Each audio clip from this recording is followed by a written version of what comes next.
So what we have here is the buck knife. It is the 284 Bantam, and it is made in the USA, which is what I was looking for at a decent price.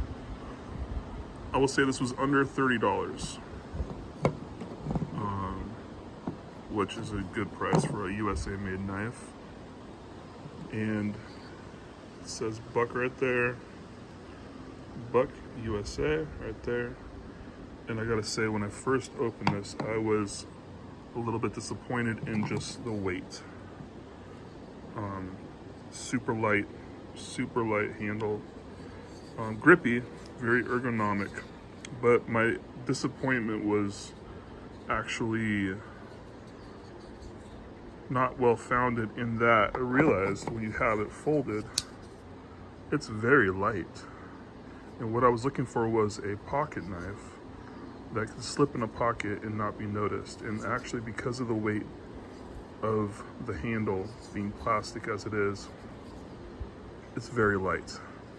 And so that is wonderful. And if you look close, you can see all the edges are rounded, and that is super nice. There's almost kind of a plasticky layer on there. I'm not sure if they did. All the edges are beveled, even the engraving there. That's a nice touch there. You could even fill that with some fingernail paint if you wanted to, but it's all very, very nice. Nice drop point, super sharp.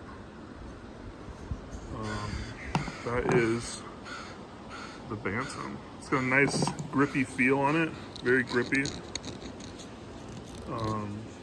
It's very ergonomic. I have larger hands, and it's not too small for my hands.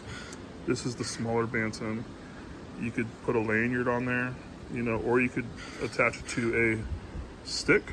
Use it as a spear if you had to in some situation. Lash it to a stick.